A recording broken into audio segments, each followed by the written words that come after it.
promote NIU. So we're very pleased to have Reverend Jesse Jackson come at this time.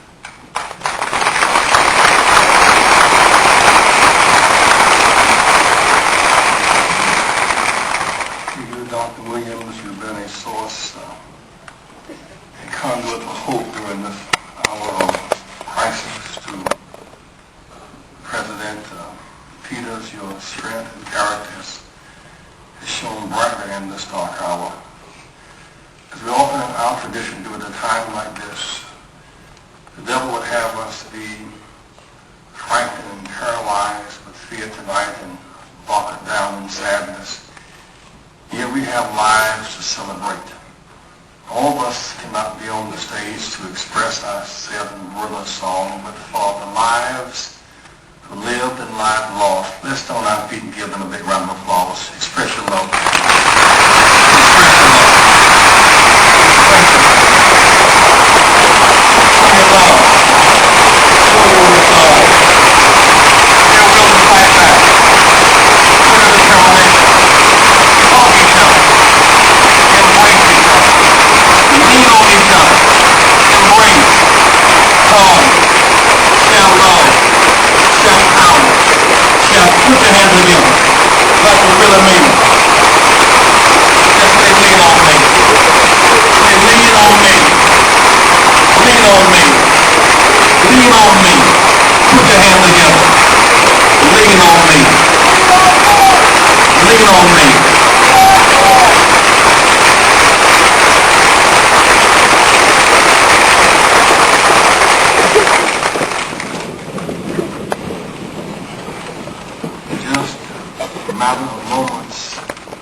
Just a semi-automatic weapon to the marketplace.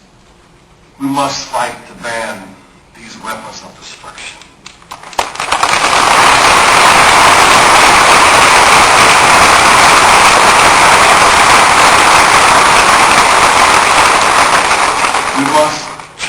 minds about ourselves as we seek to be better. We've lost nearly 4,000 lives in Iraq in 4 years. We lose 30,000 lives a year to gun violence at home. 100,000 are injured because of $8 billion in insurance. We must not merely mourn, we must march and fight back. The mother of Moses heard the edict, kill the babies. When Mary heard the edict, kill the babies. These women did not surrender to the death edict. They fought back to save Moses, to save Jesus. We must fight back to save the rest of our children from this tragedy. On one occasion,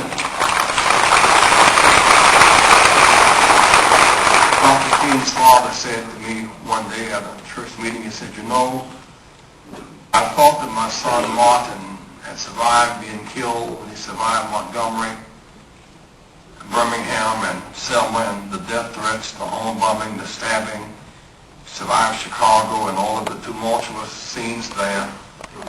And then April 4th, he was killed 40 years ago. So sudden it seemed. He said, I loved him so much. He walked like me. He talked like me. He had my name. I loved Martin so much. When the big crowds left and went back home, I went to the grave site every day just to pray at the grave site, the tombstone of my son Martin. He said, but I focused so much on Martin until I heard one day my other son A.D. had drowned and he had died in the swimming pool. Before I could adjust to that, one Sunday morning, a crazed man entered our church and killed my wife while she was playing the organ. I've lost a lot, but I have a lot left. I'm not going to give up on God. I suppose that's our thrust tonight. Don't give up on God. Don't dare give up on God. Job said after having lost his reputation, his property, his children, his stuff, his things, his possessions, his confidence, body broken out in sores, he said, my worst fears shall come upon me. Think of a gunman unleashing fire on this campus, worst fears. And then Job said 4 chapters later, though you slay me, yet will I trust you. Because through it all I know, the one thing I know for certain is that my Redeemer lives.